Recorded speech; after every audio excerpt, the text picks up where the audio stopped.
que subiu do mar e quem é a besta que subiu da terra. Na realidade, nós temos 4 bestas no Apocalipse, né? Tem uma no capítulo 10, que é aquela besta que sobe do abismo, né? Uma no capítulo 12, que é a besta daquele dragão imenso, que quer matar o filho da mulher. Temos a besta aqui do Apocalipse 13, a besta que subiu da terra, e a besta que subiu do mar. Tendo em vista, gente, que besta em profecia, né, significa aí poder, reinos, né? Vocês estão com a Bíblia? Vamos ver isso aqui no Apocalipse 17, o versículo 9. Eu vou ler aqui. O 17, 9 vai nos dizer o seguinte, né? Aqui está o sentido que tem sabedoria. As 7 cabeças são 7 montes, os quais a mulher está sentada. São também 7 reis, dos quais caíram 5, e existe um outro ainda que não chegou, e quando chegar, vai demorar pouco tempo. Então, besta em Apocalipse são reinos, né? Poder, são reis de grande expressão. Então, na realidade, essa besta do Apocalipse 13, ela tem 10 chifres e tem 7 cabeças. Nós vimos agora aqui há pouco o que são as cabeças. As cabeças são também reis, são poderes que surgem. E os chifres também querem dizer a mesma coisa. Reis, cabeças. Por exemplo, nós tivemos ao 17:12. 17:12 nos diz assim: os 10 chifres que viste são 10 reis ou reinos. Então, os chifres simbolizam reinos, as cabeças simbolizam também reinos. O dragão, minha gente, o dragão é o próprio Satanás. Como diz aqui no Apocalipse 12, no versículo 9, diz assim, ó, o 12, e foi expulso o grande dragão, a antiga serpente, que se chama Diabo e Satanás, o sedutor de todo mundo. Então, o dragão, a DG já colocou aí, ó, nós temos essa imagem aí. Não sabia que você tinha esse recurso. Deus seja louvado. Eu sempre quis ter isso aqui. Então, vocês vejam. Põe lá para mim, dizer, por favor. Não tira, não. Será que ela vai colocar de volta? Coloca de volta aí aquela imagem, tá bom? Ali nós temos, né, uma besta com 10 chifres, né, e 7 cabeças. Gente, as cabeças, nós temos que voltar lá em Daniel. Foi por isso que nós estudamos Daniel. Nós temos a cabeça, né, do leão, né? Temos a cabeça do urso, lá de Daniel 7. Temos 4 cabeças do leopardo, que representava a Grécia, e temos a cabeça do próprio monstro, que vai significar Roma imperial, Roma papal. Então, nós temos 7 cabeças, contando com as de Daniel. Então, nós temos aí um monstro, um reino, um poder, com 7 cabeças e 10 chifres. Então, vamos recorrer à leitura do capítulo 13. Verso 1. Vi emergir do mar. Então, esta besta, esse poder grandioso que João vê aqui no capítulo, ela surge do mar. Gente, o que significa mar nas profecias? Vamos ver aqui, vamos ler aqui no 17, versículo 15. Porque a Bíblia se interpreta a si própria, não? O 15 diz assim: falou-me ainda, as águas que viste, onde a meretriz está sentada, são povos, multidões, nações e línguas. Então, quando João diz aqui, gente, ó, vi emergir do mar, este poder, este reino, este rei grandioso, ele surge entre as nações, entre os povos, num lugar muito, uma densidade muito grande de população, que é a Europa conhecida naquela época. Na época de João, nós tínhamos a Europa Central, muito embora não é o que tem hoje, mas havia já muitos países pequenos por ali. Na época de Paulo também isso vai crescer. Nós tínhamos lá a Galácia, nós tínhamos a Galácia na Ásia Menor, nós tínhamos Macedônia, tínhamos a Grécia, né? Tínhamos a Itália, e João está preso em Pátimo, uma ilha perto da Itália. Então ele vê surgindo do mar, ou seja, entre as nações da época, porque mar em profecia são nações, povos, línguas, né? Ele vê surgindo dessas nações uma poderosa besta, um poder. Este poder surge das nações que existiam na época. Vamos continuar aqui. Este poder, esse animal, tinha 10 chifres. Ora, o que são os 10 chifres? Se nós vamos nos reportar a Daniel 7, nós vimos que lá também surgiu um animal forte, grandioso, um animal espantoso, poderoso, que tinha 10 chifres. O dragão também, do capítulo 12, também tinha 10 chifres e 7 cabeças. Então, o que são esses chifres? Esses chifres são alusão aos 10 povos bárbaros que desceram do norte da África, do norte da Europa, e foram, a partir do ano 350, no quarto século, foram diminuindo o poder de Roma imperial. Eles foram atacando, até que eles tomam completamente a Roma imperial, com o seu último imperador, que é Rômulo Augusto. Eles tomam. E quem eram esses povos bárbaros? Nós já vimos isso, nós vamos repetir.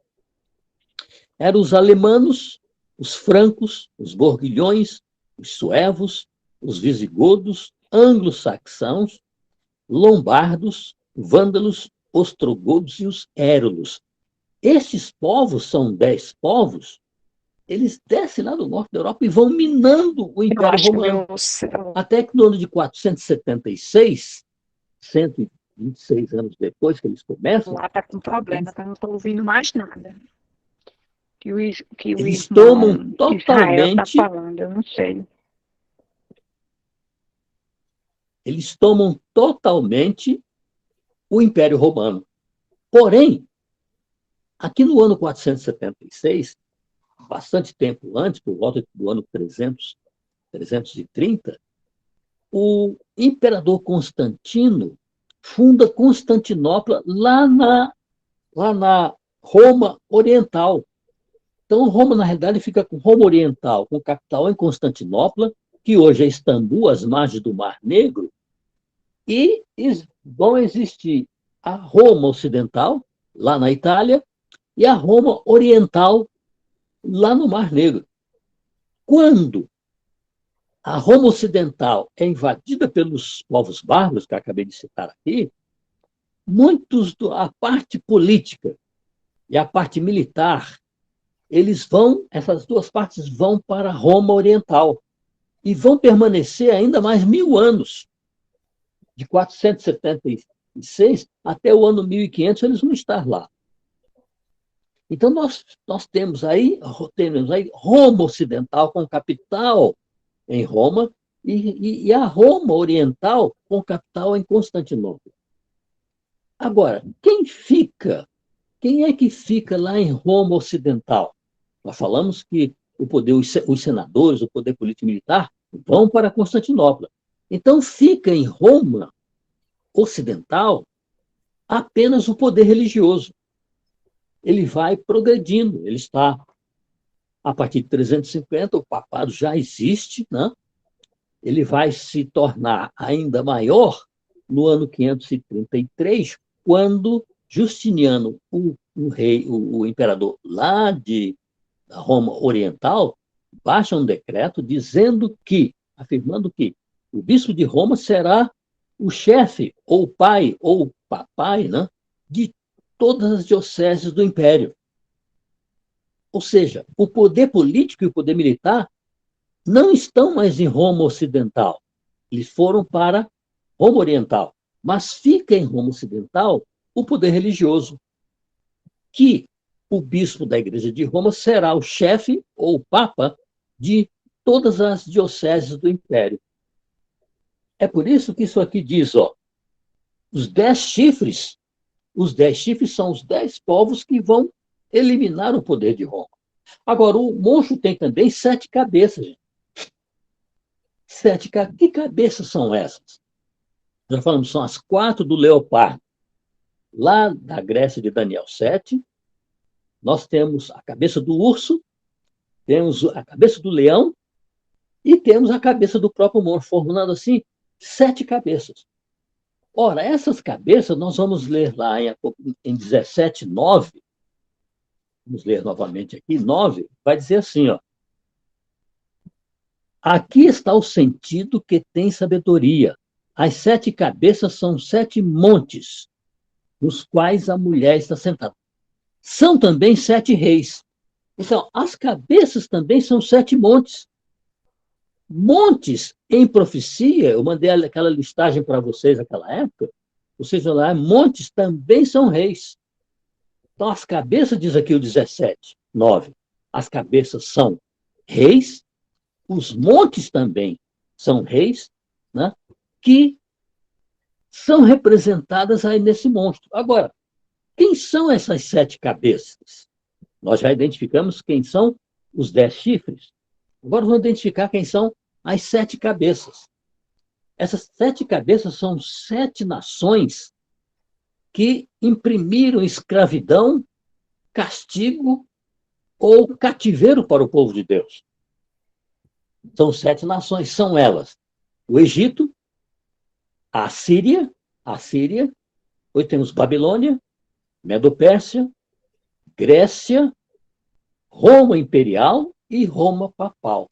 Essas são as 7 cabeças que vão escravizar, perseguir e machucar o povo de Deus. Ora, o que foi que fez o Egito? A primeira cabeça, o Egito escravizou o povo de Deus durante 430 anos. Primeiro veio para o Egito José, filho de Jacó. Ele se tornou ali o governador do Egito, e depois ele trouxe o pai e os irmãos. Eles se tornaram uma grande nação, eles foram morar em Gósen, uma terra muito fértil, e eles se reproduziram muito. Quando morre o faraó da época de José, o outro faraó sobe ao trono e vai escravizar o povo de Deus, temendo que eles cresçam de tal forma que lhe tomem o reino. Então, o Egito foi uma nação que escravizou o povo de Deus. Outra nação que escravizou o povo de Deus foi a Síria. Vocês estão lembrados quando o povo de Israel vinha unido? Tinha um povo unido, embora longe do Senhor, mas servindo ao Senhor de uma forma ou de outra, desde Abraão. Então, Abraão, Moisés, né, Davi, Salomão. Quando chega em Salomão, quando Salomão morre em 931, as 12 tribos de Israel se dividem. 10 tribos vão para o norte da Palestina, um lugar chamado Samaria, cuja capital é a própria cidade de Samaria. As outras 2 tribos, Benjamim e Judá, vão para o sul e colocam lá no sul o reino de Judá com capital em Jerusalém.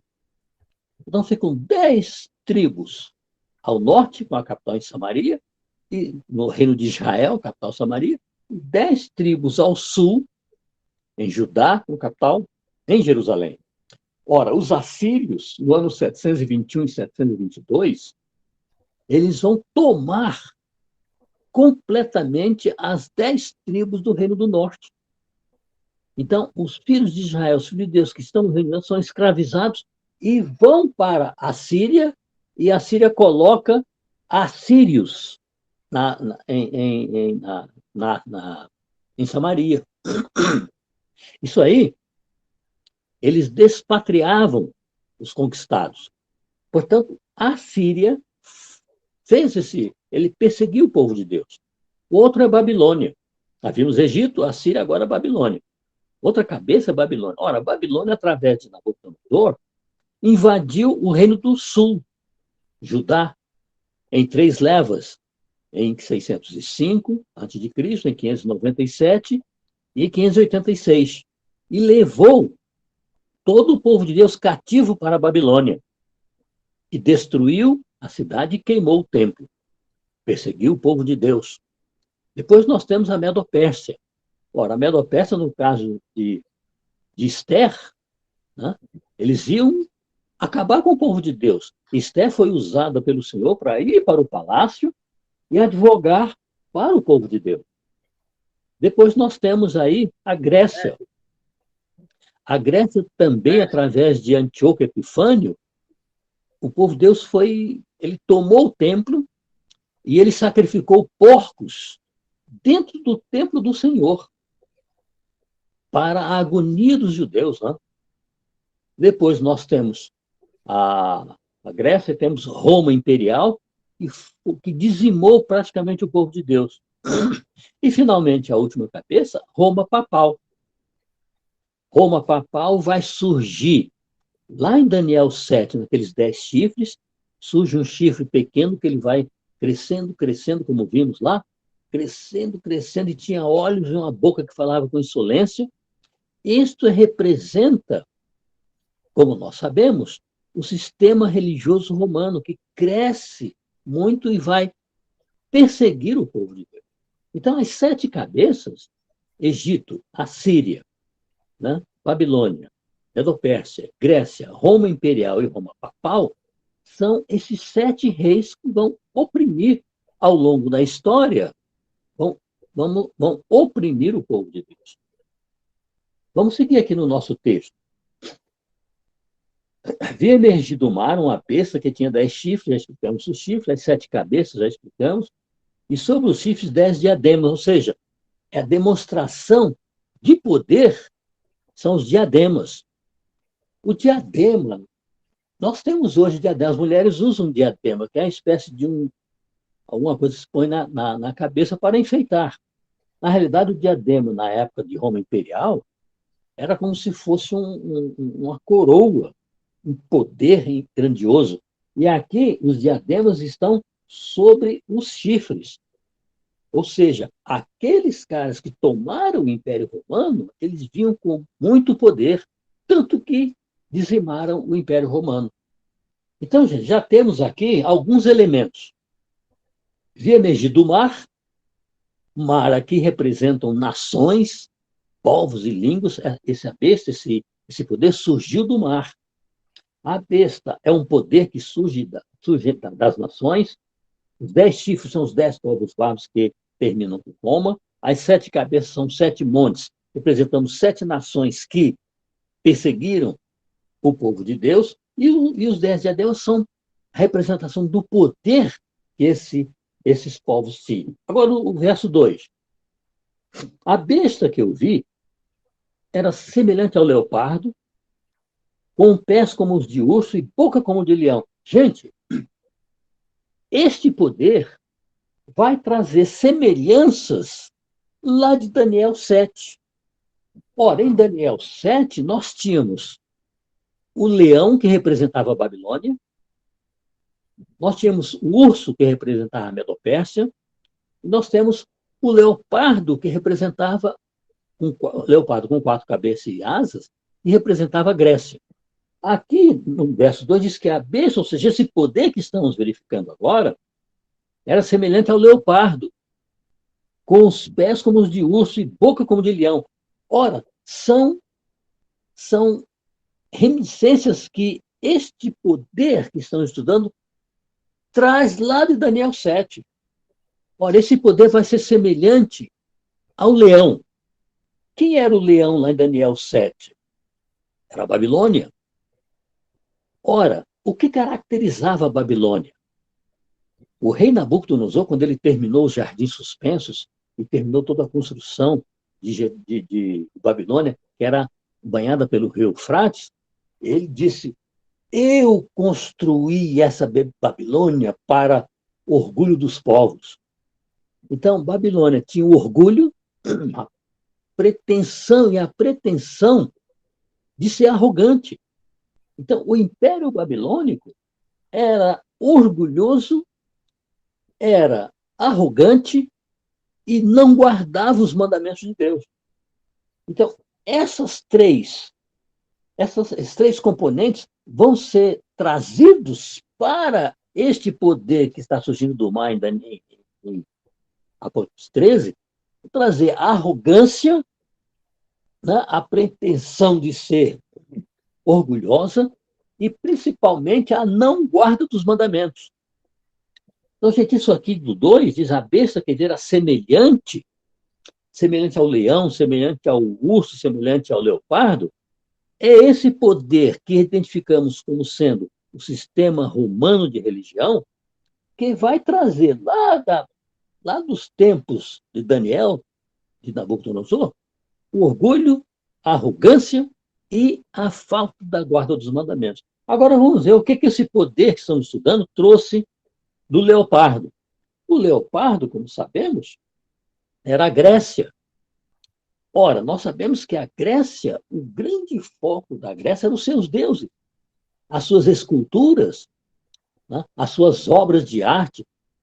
Na Grécia Antiga, você tinha um deus para cada eventualidade. O deus da guerra, o deus da fome, o deus do pão, o deus da água, o deus do amor.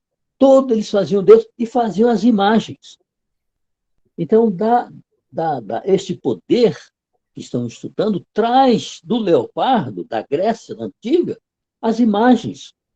E vão adotar essas imagens como objetos de adoração. Vamos agora analisar o urso. O urso era a Medopérsia. Ora, a Medopérsia, ela tinha um deus chamado Deus Mitra, que era a religião do mitraísmo.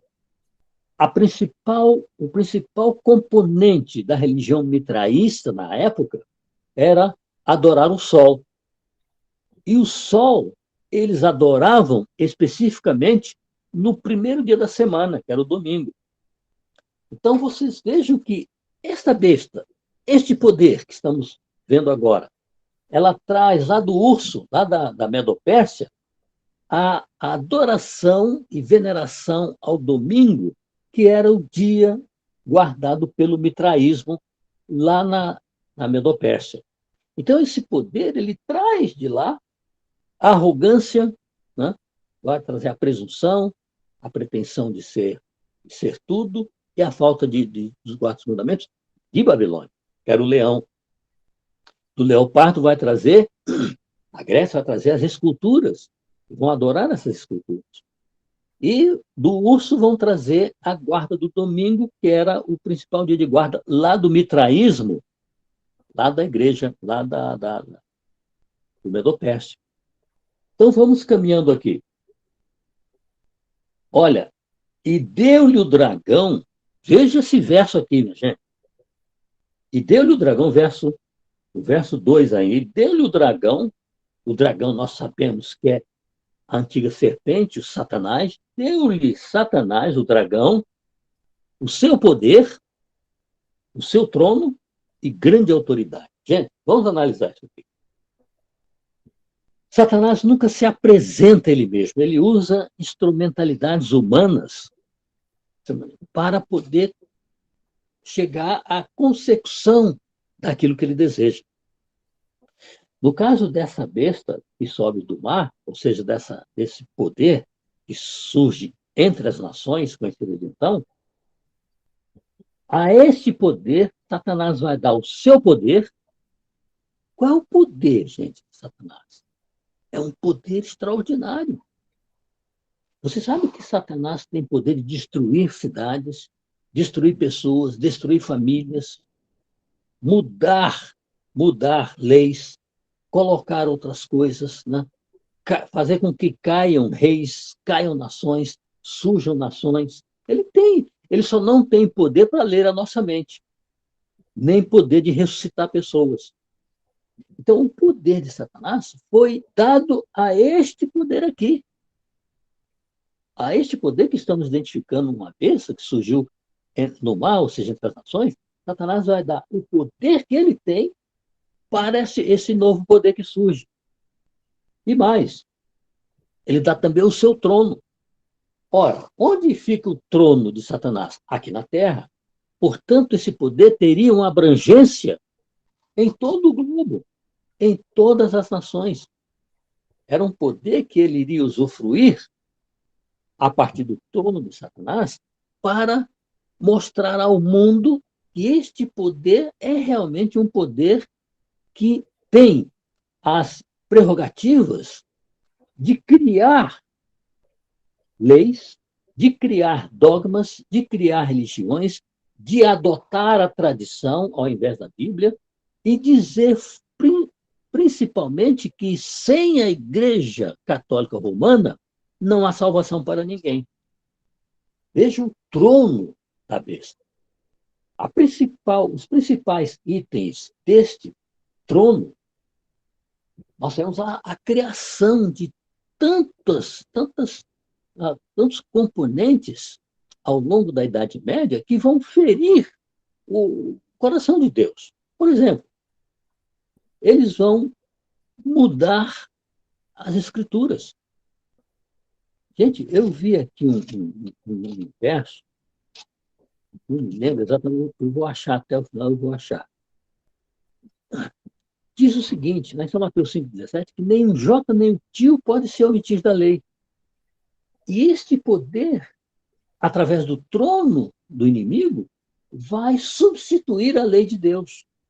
Ou seja, a lei de Deus de Êxodo 20 vai ser transformada no catecismo do sistema religioso romano, com muitas alterações. Este poder vai criar a santidade do domingo. Este poder vai criar a confissão auricular. Vai criar o batismo de criancinhas. Vai criar adoração a Maria. Culto aos mortos. Ou seja, é uma infinidade de novos dogmas que, a partir do trono, vai criar, que não estão, de forma alguma, não estão catalogados na Bíblia. Mas tem mais. Ele dá o seu poder, o trono e autoridade. Ou seja, esse poder, ele vai ter esse rei, essa autoridade, esta autoridade eclesiástica, vai ter poder sobre toda a terra, vai ter... Mestre. Fale, querido.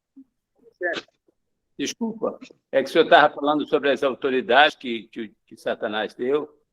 Ele também fala que ele dá autoridade à Igreja Católica de dizer que o Cristo ainda está na cruz, ele está crucificado. O católico ele adora o Deus crucificado.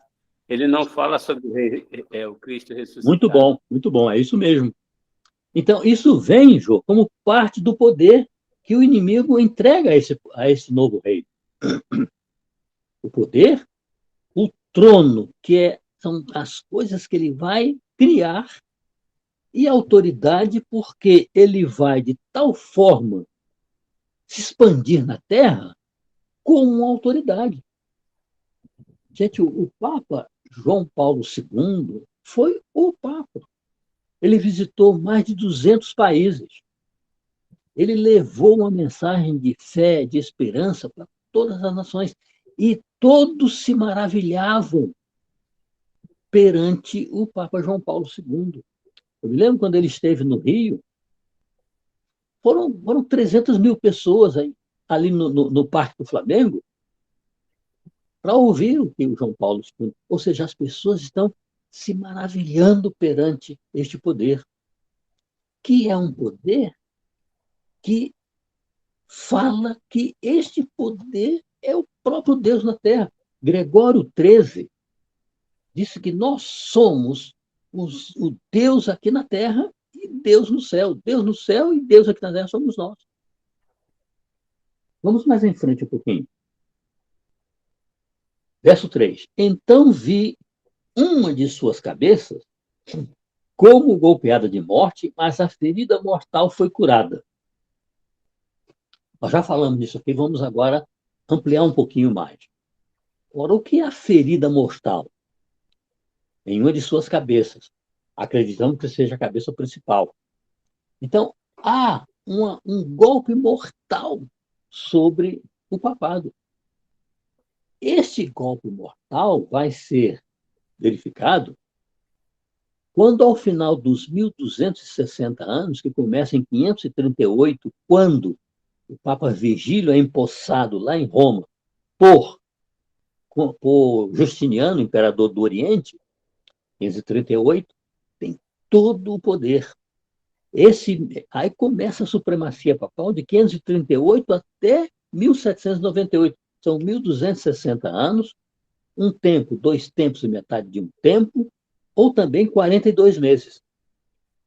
Tanto Daniel quanto João vão falar um tempo, 2 tempos e metade de um tempo, 42 meses e 1260 dias, que transformados na profecia, são 1260 anos, se iniciando em 538 de nossa era, indo até 1798, quando a ferida mortal vem. Napoleão estava em plena Revolução Francesa, né, conquistando vários países. Ele havia conquistado vários países e era senhor da França. Ele substitui o general lá na França, passa a ser o irmão dele, José Bonaparte, e dá uma ordem para que o Papa seja preso.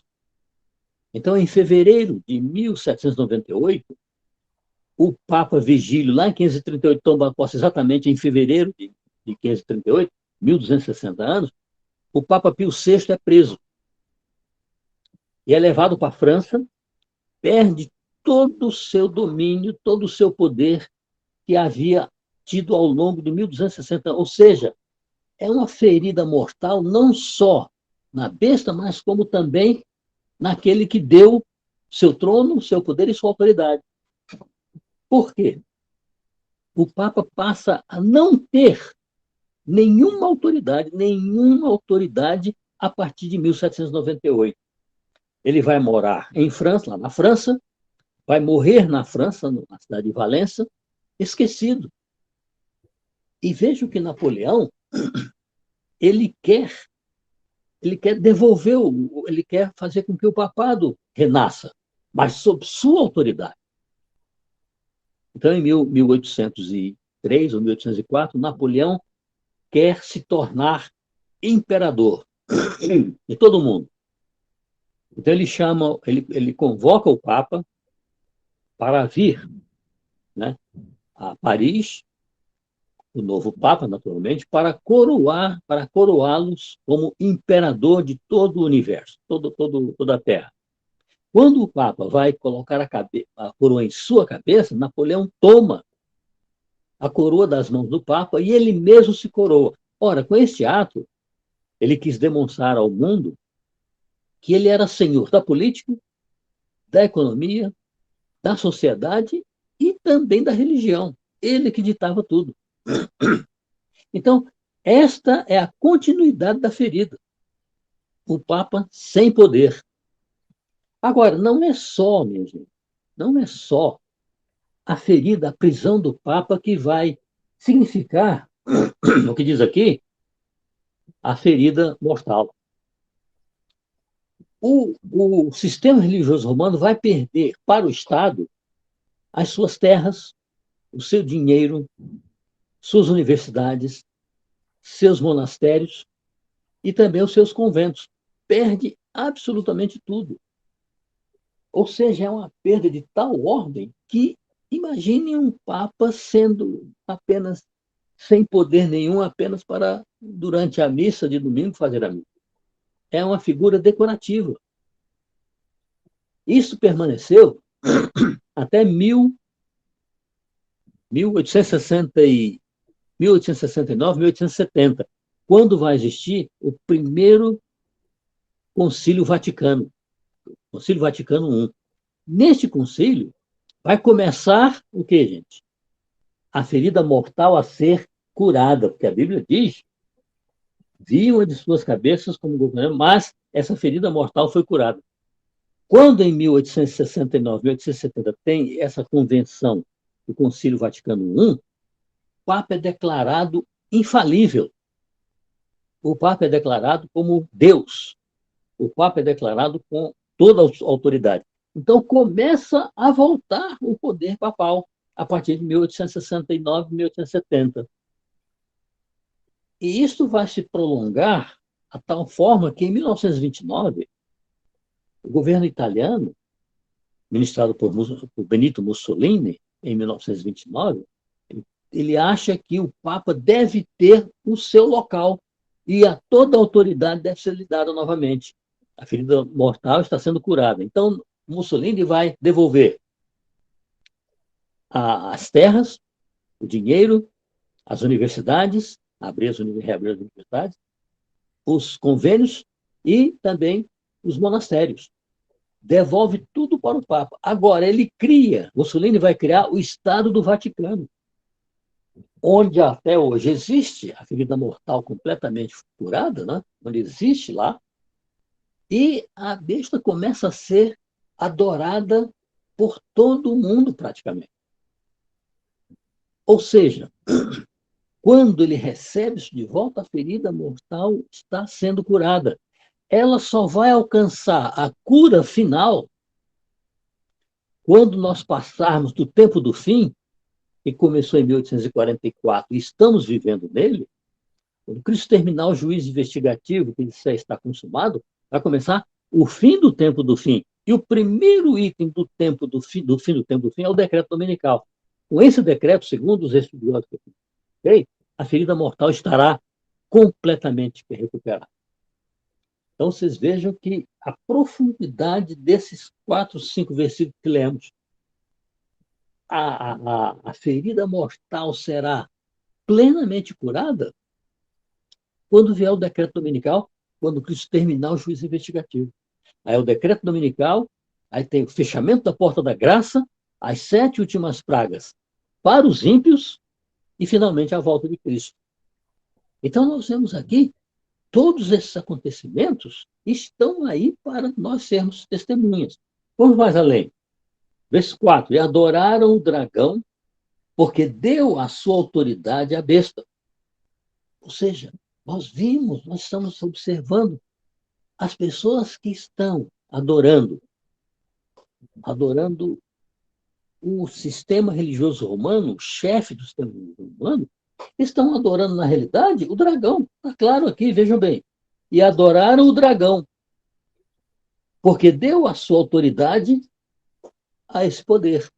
Então, o poder do sistema religioso romano é administrado, segundo o que está aqui, pelo dragão. Também adoraram a besta, dizendo: quem é semelhante à besta? Quem pode pelejar contra ela? Quem pode pelejar? É um poder grandioso, né? Um poder que está acima dos poderes religiosos normais. Agora, nós vamos ver lá em 17, que este poder vai distribuir parte do seu poder a outros sistemas religiosos. Ou seja, este poder central dividiria parte do seu poder a outras religiões conhecidas como sendo o protestantismo apostatado, que a grande semelhança que tem com o poder central é a guarda do domingo. Então, todas as religiões que estão guardando o domingo, operando no domingo, se entrelaçando com o poder, né, do sistema religioso romano, essas religiões são chamadas de filhas do poder central. Por quê? Tem o dia de domingo, creem na imortalidade da alma, várias doutrinas do poder central estão em voga nas religiões protestantes. Elas são chamadas filhas, né, do grande poder central. Vamos em frente aqui. Foi-lhe dada uma boca que proferia arrogâncias e blasfêmias e autoridade para agir durante 42 meses. essa autoridade para agir nós já vimos. São os 1.260 anos, 538 e 1798. Agora, aqui diz o seguinte: foi-lhe dado uma boca que proferia arrogâncias e blasfêmias. Gente, essas arrogâncias são as perseguições que esse poder fez na Idade Média. Ou seja, faria guerra contra os santos, prevaleceria, proferiria palavras contra o Altíssimo, magoaria os santos do Altíssimo, cuidariam mudar os tempos e as leis. Os santos lhe seriam entregues nas mãos por um tempo, 2 tempos e metade de um tempo. Essa é a arrogância. Agora, e a blasfêmia? A Bíblia cita 2 tipos de blasfêmia que os judeus quiseram apedrejar Cristo por causa disso. Uma delas está em Lucas, gostaria de ler com você, Lucas 5:21. São as blasfêmias que esse poder pratica e que Jesus foi vítima. 5:21 diz assim, ó: e os escribas e fariseus arrazoavam dizendo: quem é este? Ou seja, que homem é esse Cristo, né? Que diz blasfêmias? Quem pode perdoar pecados senão Deus? Ou seja, Jesus podia perdoar pecados porque ele era Deus. Mas os saduceus, os hipócritas, né? Os herodianos, os fariseus, disseram: como é que esse homem perdoa os pecados? Ele tem que ser apedrejado. Porque um homem não pode perdoar pecados. Está claro aqui. Mas o sistema religioso romano criou, né, um sistema de confissão auricular. A pessoa chega, por meio de uma grade, ela vê o sacerdote, o padre dá então uma penitência, ela cumprindo está perdoada dos seus pecados. Gente, isso é essa blasfêmia que diz aqui: foi-lhe dada a boca que proferia blasfêmias. Ou seja, perdoar pecados é só Deus. Nenhuma outra pessoa tem esse poder para perdoar pecados, porque as pessoas são pecadoras. Um pecador pode perdoar o pecado de outro pecador, ou manifestar os meios que ela pode receber o perdão. Tem outro, em João 10:33, gostaria de ler aqui também, João 10:33, vai dizer assim, ó, é a outra blasfêmia. Responderam-lhe os judeus: não é por outra obra que te apedrejamos, dizendo para Jesus, não é por outra que te apedrejamos, e sim por causa da blasfêmia, pois sendo tu homem, queres fazer a ti mesmo Deus. Então, é outra blasfema. Primeira blasfema, perdoar pecados. A blasfema contra o Senhor, que esse poder criou. Outra blasfêmia é dizer que é Deus. Gregório XIII diz: nós somos deuses aqui na terra, nós os papas, e o Senhor no céu. E dizer que sem a Igreja Católica não há salvação. Colocar a tradição e a Igreja acima da Bíblia. Blasfêmia. Ou seja, João sintetizou aqui todo o poder romano que ele via dentro disso aqui. Agora, tem aqui um verso que eu gostaria de achar, ver se eu anotei. Onde é que está? Acho que é no 17 mesmo. Vou achar aqui, 17:10, gente. São também 7 reis os montes, né? 7 reis, dos quais, vejam, o tempo de João era o início, início da era cristã, no 1º século. Então, João diz assim, ó, preste atenção. São também 7 reis, se referindo às cabeças, dos quais caíram 5. Na época de João, 5 cabeças dessa tinham caído. Um existe e outro ainda não chegou. Vamos analisar isso aqui para compreender a parte do 13. Pessoal, João diz, na época de João estava escrevendo, quem estava no comando militar e político era a Roma Imperial. É por isso que ele diz aqui no capítulo 17, o verso 10. Logo um pouquinho assim. São também 7 reis, dos quais 5 caíram. Na época de João, 5 cabeças dessas tinham caído. Já. Quais eram elas, então? Que não existiam na época de João. Egito, poderia até existir, mas não era nem semelhante daquilo que fora há 3, 4 mil anos atrás. Egito. A Síria não existia mais, na época de João. Babilônia não existia mais. Medo-Pérsia não existia mais. E a Grécia também não existia como poder mundial. Então, João diz aqui, dos quais 5 já caíram. Um existe, que era Roma Imperial. E outro poder ainda não chegou, que seria Roma Papal a partir de 538.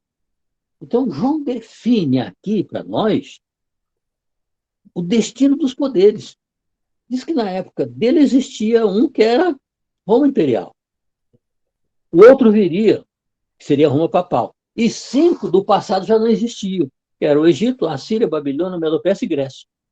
Então, se nós formos para cá agora, para o 13, nós vamos ver aqui. Foi-lhe dado uma boca e proferir arrogância, blasfêmios e autoridade para agir durante 42 meses. E abriu a boca em blasfêmias contra Deus, para difamar o nome, difamar o tabernáculo, a saber, os que habitam no céu. Gente, isso aqui, difamar, são as blasfêmias. É dizer que sem a Igreja Católica não há salvação. É colocar a Igreja e a tradição da Igreja acima da Bíblia. É criar culto aos mortos, gente. Criam culto aos mortos. Missa de 7º dia, missa não sei quanto dia. Isso Deus não aceita. Isso é uma imagem ruim para o coração de Deus. Não existe isso na Bíblia. Foram criações ao longo da Idade Média. O morto, quando morre, nós vimos lá em Eclesiastes 12, ele está no esquecimento. Não existe nada. Os santos que o sistema religioso criou para cada dia do ano não existem. Estão aguardando a vinda do Senhor Jesus na sepultura. Né? A adoração à Virgem Maria não existe. A nossa Virgem Maria está também na sepultura, aguardando a vinda do Senhor Jesus. Ninguém intercede, apenas quem intercede por nós é Cristo. Ninguém mais intercede. Não há outra, segundo 1 Timóteo 2,5, só há um intercessor, a saber, Jesus Cristo, o justo. Então, toda esse negócio de santos no céu, a Virgem Maria, nós respeitamos muito. São Paulo, São Pedro, São João, eles foram pessoas maravilhosas. A Madre de Calcutá, essa lá da Bahia, que morreu faz pouco tempo, foi canonizada no ano passado, foram pessoas que fizeram bem. A base da Igreja Católica está nas obras. A salvação do catolicismo é através das obras. Quando lá em Efésios 2,8 diz que a salvação é pela fé, é pela graça mediante a fé. É por isso que nós temos tantas pessoas fazendo obras magníficas na Igreja Católica, porque eles creem até hoje que a salvação é através das obras. Ou seja, isso tudo são coisas no coração de Deus, são farpas no coração de Deus. Não podemos, de forma alguma, ver onde é que está isso aqui na Bíblia, que os santos estão no céu, que a Virgem Maria intercede. Né? Eu estava vendo um programa Novo Tempo, onde o rapaz dizia o seguinte: não, eu, quando era criança, fui ensinado a pedir ao santo e a Jesus, para Jesus interceder. Então, havia duas intercessões: a intercessão do santo para Jesus e de Jesus para Deus. Isso não é Bíblia, não está na Bíblia. Não encontramos nada disso. O que encontramos, 1 Timóteo 2,5, Cristo é o único intercessor, né? Que todos esses componentes de caracteres religiosos que foram criados ao longo da Idade Média, não existem na Bíblia. Vamos prosseguir aqui, né? Versículo 7. Foi-lhe dado também que pelejasse contra os santos e os vencesse. Deu-se-lhe ainda autoridade sobre cada tribo, povo, língua e nação. Este poder que foi dado a ele de autoridade sobre cada... é o povo de Deus, e este poder, Paulo está perseguindo, a 1260, durante 1260 anos. A partir dali, tem a ferida mortal, perde as suas instituições, mas readquire. A ferida mortal foi curada. E o que diz aqui? Deus tem ainda autoridade sobre cada tribo, ou seja, tem autoridade, o Papa tem autoridade em todo o mundo. Até no mundo muçulmano estão já respeitando. Gente, deixa eu contar uma coisa para vocês. Desde o ano 902, que a Igreja Católica se dividiu. O ano de 902, não 900, a Igreja Católica se dividiu em católicos romanos e católicos ortodoxos. O católico romano está em Roma, o católico ortodoxo está na Grécia, são os patriarcas, eles são os de barba longa, né? São católicos, mas não seguem a mesma liturgia do católico romano. Se separaram totalmente, completamente. Houve um cisma ali. O Papa João Paulo II conseguiu, juntamente com o Reagan, conseguiu chegar perto. Mas foi com Obama que se conseguiu, né? Obama e também o Papa seguinte, que foi o quinto, né? Não me lembro o nome dele, depois de João Paulo II, que abdicou, eles conseguiram fazer uma visita lá na Grécia, na igreja ortodoxa do sistema católico ortodoxo. Então, agora eles estão visitando uns aos outros. Os patriarcas da igreja católica ortodoxa cristã e os prelados da igreja católica romana estão já se comunicando. Ou seja, é a autoridade que ele está exercendo em toda a terra. Justamente o que João diz aqui. Deus-lhe ainda autoridade sobre cada tribo, povo, língua. Não vai haver quem se defronte com ele. Por enquanto. Até que surja o decreto dominical, não vai haver ninguém que vá confrontar o papado. Mas depois do decreto dominical, um pequeno grupo não vai seguir essas instruções. Vai preferir ficar com as instruções bíblicas. Vamos então à última parte aqui, ó. O verso 8. E adorá-la-ão todos os que habitam sobre a terra. Olha o que diz aqui, gente. E vão adorá-lo todos que habitam na terra, aqueles cujos nomes não foram escritos no livro da vida do Cordeiro. Já pensaram na profundidade disso aqui? No final de tudo, a questão vai ser a adoração. Aqueles que têm o seu nome escrito no livro da vida, são aqueles que receberam o batismo de Cristo, estão com seus nomes escritos no livro da vida. Mas os que seguem este poder, adorarão todos os que habitam sobre a terra, aqueles cujos nomes não foram escritos no livro da vida, ou seja, não terão parte com porque os salvos precisam ter os seus nomes escritos no livro da vida. Ou seja, aquele que não tem o seu nome escrito no livro da vida, através do batismo e através da vivência com Cristo, através da sua leitura diária da Bíblia, através dos seus estudos, através do que estamos fazendo aqui, nenhuma condenação há para aqueles que estão em Cristo Jesus, dizia Paulo. Esses que não têm o nome escrito no livro da vida, simplesmente não vão ser salvos. É uma questão de adoração. Ao final de tudo, vai haver dois grupos apenas, diz lá em Mateus 26. Aqueles que adoram o Cordeiro e aqueles que adoram o sistema religioso, outros sistemas religiosos. Não só o sistema religioso romano, mas as filhas que estão ao seu redor, também profanando os mandamentos de Deus e guardando o primeiro dia da semana, que veio lá do mitraísmo, do Medopécio. Finalmente diz aqui, se alguém leva para cativeiro vai. Ou seja, o sistema religioso romano aprisionou tantos cristãos, aprisionou tanta gente, que o que ocorre? Ele levou muita gente ao cativeiro e, finalmente, o próprio Papa foi levado ao cativeiro. Aqui está a perseverança e a fidelidade dos santos. Então, minha gente, nós vimos aqui essa explanação que João faz em 8 versículos, contando a história religiosa do mundo inteiro, em 8 versículos. Eu dou graças a Deus porque muita gente já interpretou isso para nós. Basta a pena estudar para compreender.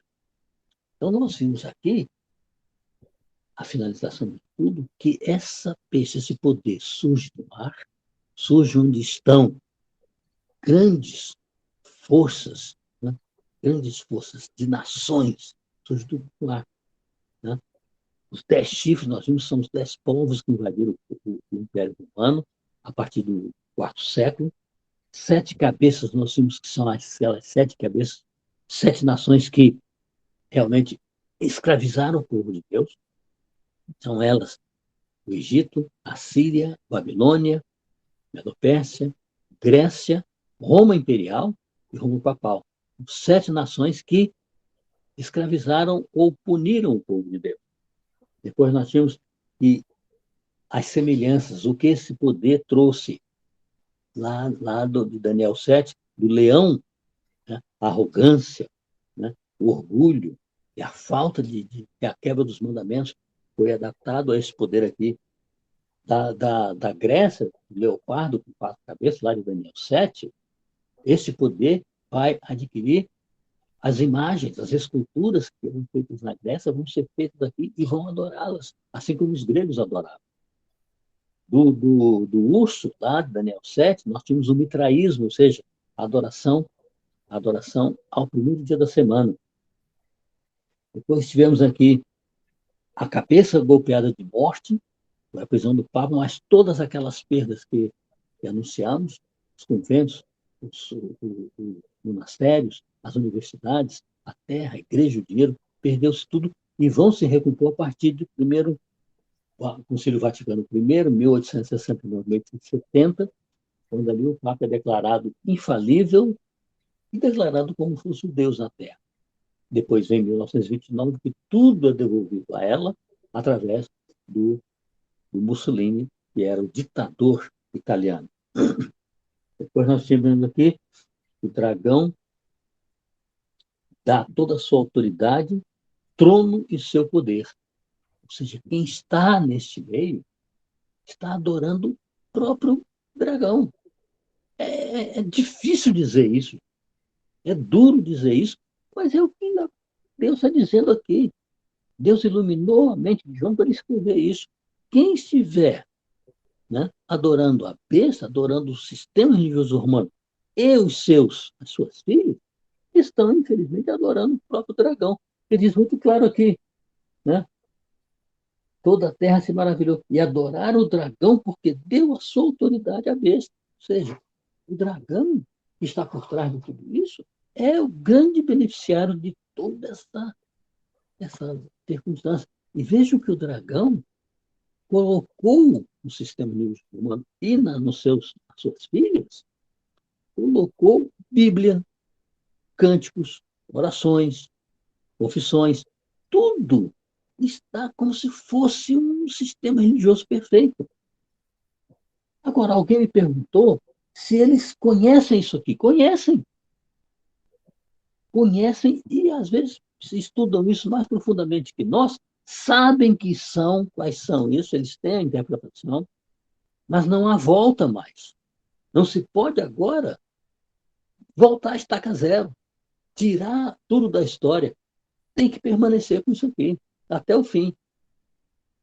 Agora, imagine um prelado, um cardeal, um arcebispo, né? Um bispo, autoridade da igreja, quando leem isso, quando eles sabem, interpretam isso aqui, mas não aceitam.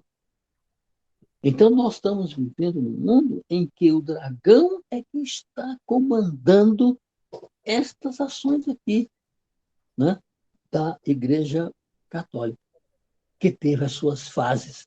Né? A fase de 100 de 30 até 100, de 100 a 313, 313 a 517, e assim por diante. Portanto, gente, nós vimos aqui, em um estudo de 1 hora, tudo aquilo que João teceu sobre essa besta que sobe do mar. Na semana que vem, vamos estudar a besta que emerge da terra. Se essa primeira besta surgiu num lugar densamente povoado, esta outra besta vai surgir num lugar onde não tenha nenhuma população. Não tem população nenhuma. É deserto. Então, vamos dirigir os nossos estudos aí para Apocalipse 13, de 11 a 18, para a semana que vem. Agora podemos aí falar sobre comentários. Boa noite, Israel. Opa! Tudo bem? Boa Mateus, noite, você apareceu, pessoal. coisa boa. Tudo bom? Consegui pegar. Deixa eu falar, é que eu até vou tentar ajudar assim, em relação a algumas coisas pesadas que a gente tem que falar a respeito, né, desse tema. É verdade. É verdade. Então, assim, a gente se baseia, né, digo a gente como adventista, né, se baseia no que fala a Bíblia. E os fatos históricos, eles encaixam exatamente da forma como está escrito. É só entender que, né, foi a ferida, tal, tudo isso que Israel falou. Pelos fatos históricos, a gente vê o cumprimento das profecias. E uma questão também que eu acho importante é quando falo, né, as pessoas que não estão no livro da vida, tal, muita gente fala, poxa, então calma aí, só os adventistas vão ser salvos, ou só quem faz isso vai ser salvo, tal. A questão é a adoração e os mandamentos de Deus. Isso. Deus pede para a gente seguir os mandamentos, todos eles têm a mesma importância. Então, o que Satanás fez? Ele misturou, alguns faz, outros não, e tal, e Deus está em tudo, tal, toda essa cultura, tudo isso que a gente vê. E se a gente for perguntar para a maioria das pessoas que vivem isso, qual que é a sua religião? A pessoa fala, sou católico, de tradição. Por isso que é o resquício do poder dela ao longo do tempo. Isso. Ela, você vê, o Brasil é o maior país católico, mas, assim, praticante, assim como, né, a igreja evangélica tem um número maior de pessoas que vão à igreja, mas proporcionalmente ao número de católicos que vão à igreja, é bem poucos que vão. A maioria se declara católico, mas não pratica, porque ela impregnou de tal forma, então mostra... São catalogados como os ímpios, né? Isso. Mas aí o que acontece? O que Deus é tão maravilhoso que ele leva em consideração não o cumprimento de um mandamento. Qual que é o mandamento de Deus? Amar Deus sobre todas as coisas, é o próximo como a ti mesmo. E assim você cumpre os 10 mandamentos se a gente fizer isso. Mas o que importa é você acreditar em Jesus e o seu coração ter amor, que tudo se baseia no amor. Se você tiver amor a Deus de alguma forma e fizer bem às pessoas, não quiser o mal para as pessoas, não, o seu nome vai estar escrito no livro da vida. Né? E aí vem o entendimento que eu tenho de que a maioria das pessoas fazem isso. Trabalham, correm atrás das coisas, procuram tratar bem, né, dentro ali do possível as outras pessoas e tem amor. Se alguém cair na rua, não vai ficar rindo da pessoa, a maioria vai tentar ajudar. Pelo menos aqui, né, onde eu convivo, assim, é a noção que eu tenho. Tem até aquela entrevista de Atos 17:30, que diz que Deus não leva em conta o tempo da ignorância, né? Enquanto a pessoa está... Gente, vai haver pessoas salvas em todas as religiões, porque não conhecem isso. Não conhecem aquilo que a gente discutiu hoje, nem Daniel, nem... Ou seja, aqueles que não conhecem, que se dedicam à igreja católica, se dedicam à igreja, a qualquer igreja, elas serão salvas. Pelo amor que elas têm o Mateus falou. Em Deus por aquilo que elas realizam, pela fé que elas têm, não sabendo, não conhecendo isso aqui, Deus não vai levar isso em consideração. Ele não leva... Agora, a partir do momento que a pessoa conhece e continua fazendo, aí ela já vai ter problemas, né? Continue, mas não, é que, na realidade, assim, esse texto aí, ele já é a parte final do que ainda não aconteceu, né? Assim, adorarão toda a terra, aí vem a sequência, né? Que é o que a gente vai começar a viver daqui a um pouco tempo, eu acredito. E Mateus, quando isso acontecer... Isso aqui já está existindo hoje. Sim, mas aí... que se maravilharam perante a besta, já está. Hoje o mundo já se maravilha perante o sistema religioso romano. Né? E aí, ele vai não crescendo, a ferida vai se recuperando até o decreto dominical. Vê que ela vai não crescendo até o decreto dominical. É tanta a exigência do sistema religioso romano para a sua adoração, que eles vão lançar um decreto dominical, depois vão lançar uma perseguição e um decreto de morte. Eles então, que é o que todos vai acontecer. Se voltem a ele. Né? Isso. E aí, Israel, também é interessante a gente deixar bem claro que quando a gente fala assim, decreto dominical, é que o Israel está tocando em um ponto central. mas a ideia é que vão existir várias leis que vão distorcer a adoração a Deus, entendeu? E colocando o poder em primeiro lugar, cada vez mais acentuado, que as pessoas vão estranhar, falar, calma aí, isso tá estranho. E aí que vai vir o despertamento do Espírito Santo para aquelas pessoas que agem direito, que fazem o bem, que procuram ajudar as pessoas, que vivem a Que sua serão vida. salvos, né? Que serão salvos, né? Exatamente. E é nesse Mesmo não ponto que, conhecendo. que começa a terminar o selamento de Deus, assim, no sentido de separar as pessoas, né? Então, assim, é importante, eu acho, Israel, porque assim, a nossa igreja, ela bate muito na questão do decreto dominical, tal. Claro, é o ponto central, mas vão existir várias leis que vão justamente contra todos os mandamentos de Deus, de forma muito clara, e aí já existem, aí já, entendeu? E as coisas estão acontecendo. A Isso até questão de existe hoje, né? leis, né, O em relação catecismo. à homossexualidade, essas coisas todas e os escândalos que tem. Então, eu acho que também é interessante, Israel, porque às vezes as pessoas, quando fala decreto dominical, fala, vem os adventistas falando essa questão de só vai ser salvo quem guarda o sábado. Não, vai ser salvo quem guarda os mandamentos. Absolutamente. Você falou. A gente já falou, Deus não leva em consideração o tempo da ignorância. Milhões.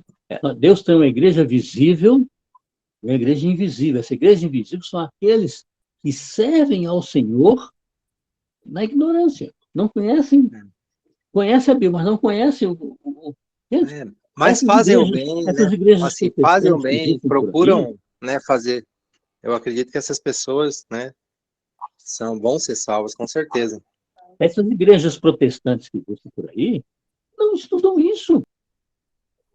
Há igrejas em que vão para lá para fazer curas e arrecadar doações e não estudam a palavra.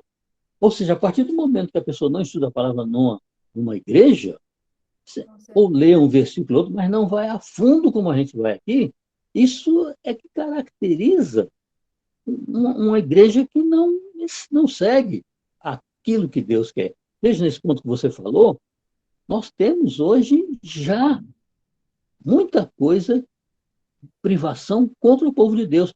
Por exemplo, o catecismo da igreja, do sistema religioso romano, é totalmente diferente das leis de Deus. Isso já é uma forma de minar alguns, tirar alguns da salvação. Muito embora há pessoas que conhecem isso aqui, como os grandes prelados, os bispos cardeais, eles conhecem profundamente isso aqui, mas seguem o catecismo. Esse é o ponto crucial da coisa. Conhecem, mas não seguem. Se eles não conhecessem isso aqui, tudo bem, mas conhecem. A partir do momento que conhecem, Deus já vai começar a cobrar. Deus, a questão de adoração. Eu conheço, mas estou adorando o Deus errado. E se eu estou adorando o Deus errado, eu vou pagar por isso. Se eu conhecer, se não conhecer, Deus seria um Deus injusto se ele não desse às pessoas o conhecimento. Agora, eu gosto de ler aqui o 21, 27 do Apocalipse, 21, verso 27.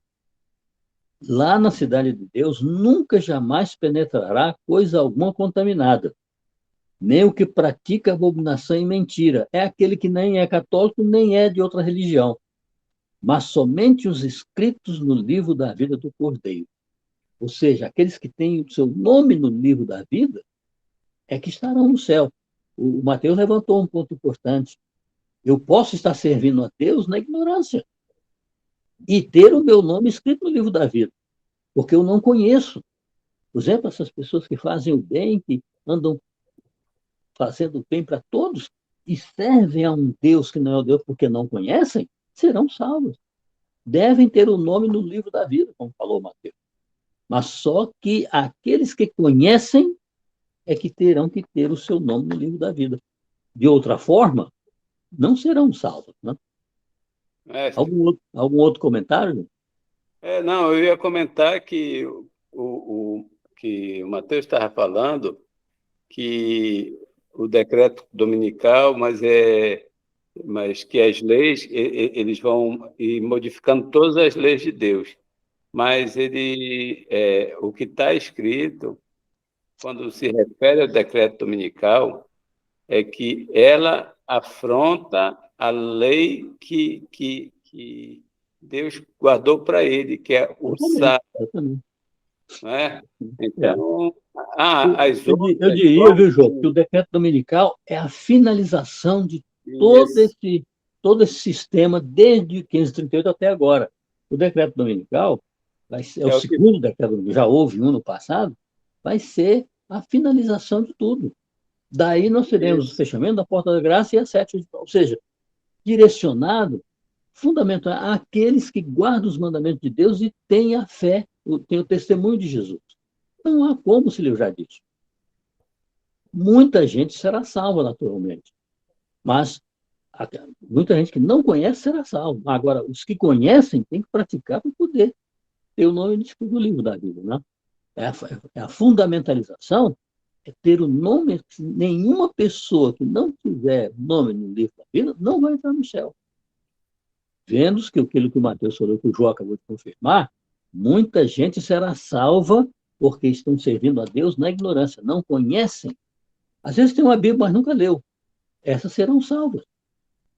E aqueles que conhecem serão salvos porque praticam. E aqueles que conhecem e não praticam também não estarão salvos. Então, há aqui uma série de decisões, uma série de características para poder a pessoa estar no céu. A principal delas é conhecer e praticar. Como diz aqui o Apocalipse 1, de 1 a 3. Ó. Vou ler para vocês. Assim, revelação de Jesus Cristo que Deus lhe deu para mostrar aos seus servos as coisas que em breve devem acontecer e que ele, enviado por intermédio do seu anjo, notificou ao seu servo João, o qual atestou a palavra de Deus e o testemunho de Jesus Cristo. Né? Bem-aventurado aqueles que leem, ou seja, aqueles que pesquisam, que nós estamos fazendo aqui, bem-aventurado aqueles que ouvem, ou seja, aqueles que praticam as palavras da profecia e guardam, né, e obedecem às coisas que aconteceram. Se nós estamos estudando isso aqui, estamos praticando e obedecendo, e temos o nosso nome no livro da vida, nós estamos já praticamente salvos, né? Desde que andemos nos caminhos do Senhor, apesar dos pecados que cometemos todos os dias. Muito bem, gente, está aberto aí para comentar. Alguém tem uma dúvida, ou outro comentário, querem adicionar alguma coisa? Gente, vocês entenderam, vocês compreenderam a grandeza do Apocalipse 13? Muito a grandeza, a profundidade e a Exato, verdade, né? é verdade. Então, temos aqui um resumo da história do mundo, desde João até a terceira vinda de Cristo. Agora, nós teremos o capítulo 14, e vamos ter um estudo sábado na igreja sobre isso, e depois vamos ter agora só coisas realmente proféticas. 15 e 16 são os flagelos, 17 é um capítulo muito denso, 17, e vai falar sobre a mulher impura, ou seja, a igreja falsa, a igreja que não é verdadeira. Nós temos no capítulo 12 a igreja verdadeira, e no capítulo 17, a igreja falsa, a igreja impura. 18 e 19, a volta de Cristo, 20 e 21, o milênio, e 22, o fechamento do livro. Né? Acho que muito breve poderemos já estar por lá. Algum comentário mais, gente? Alguém quer comentar mais? Eu acho que é tão importante a gente estudar. Fazia muito tempo que eu não estudava, né? Que eu não entrava aqui, né, Dê? Sempre estou conversando com a É, Desirê. E se fosse possível, né? Porque assim, é a luz do saber, né? Como se a gente tirasse vendas. Eu que estou na igreja há muito tempo, por mais que você estude, mas se você se afasta, parece que fica uma névoa. Então, o mais importante é você estudar. Tem coisas que você falou, eu falei, nossa, é mesmo. É isso que eu já estudei há tempo, mas parece um músculo. Se você não ativa, ele vai atrofiando. E assim é o é, conhecimento, e assim é o saber. Então, agradeço muito, vou me esforçar para toda quinta-feira estar aqui, gente. Me lembra, viu, Dê? tá bom, tá ótimo, ótimo, eu quero. Bom, então, não havendo mais nenhuma, nenhum comentário, gostaria que a Marta orasse conosco. Você está aí, Marta? Marta tem uma oração muito fervorosa, eu creio muito na oração da Marta. Não sei se ela está. Talvez não esteja. Atenção, Marta, terra chamando. Bom, então, Isabela, você ora conosco, Isabela? Para terminar? Sim, oremos. Tá, vamos Querido orar. Deus, amado Pai, muito obrigada, Senhor, por esse estudo, Senhor, maravilhoso. Que possa abrir a nossa mente, possamos entender a Tua palavra, o Teu amor por nós, Senhor. Que possamos estar preparados para que o inimigo não possa entrar na nossa família, na nossa casa, na nossa vida, Senhor. Que Amém. possamos amar e adorar os nossos irmãos, não adorar a Deus, perdão. Que o Senhor toque em nossa mente e fale com o nosso coração, porque Ele é o único Deus em nossa vida. Que Amém. o Senhor abençoe cada família que está aqui representada, Pai. E livre-nos de todo o mal. Amém. Em nome de Jesus. Amém. Amém, amém, amém. Irmãos, perdoe, eu estava acompanhando tudo, mas o meu quadro estava para baixo. A Lara teve que vir aqui para poder. Me perdoe. Muito bom. Escuta, gente, quem é que pode fazer um print aí e colocar no grupo? Alguém faz um print que a Bezerra não pode. Você faz, Jô? O print aí? Lara, dá para Na hora fazer de se ajeitar. Hein? Todo Quem mundo pode fazer o print ajeitando aí o pra gente? cabelo. Dá para fazer um Peraí que eu print. vou fazer. Tá? Então tá, Peraí. faz e coloca lá no grupo, tá bom? Que a gente tem que mandar lá pro diretor-geral dos PGs. Uma boa noite a todos. Né? Deus seja louvado pelo nosso estudo. Hein? Peraí só um pouquinho. Espera só um pouquinho para ele fazer o print. Porque tem travado Ah, tá tudo aí. bom. Tá certo. A Vamos lá. esposa do Jô vai fazer. Eu postei um print lá, gente. Estou fazendo um outro print, só que eu estou na tela do celular. Fiz um outro print e já Tá, estou postando lá novamente. tá bom. Já está mandando bom. agora. Tá Já certo. mandei Uma boa noite a vou mandar todos. outro porque teve Uma uma boa janelinha aberta de um casal. Pronto, mandei aqui 2 prints. Tá certo. Beijo. Um Boa abraço para noite. Deus todos, uma abençoe boa noite. todos. Fiquem com Deus. Viu? Quinta-feira Amém.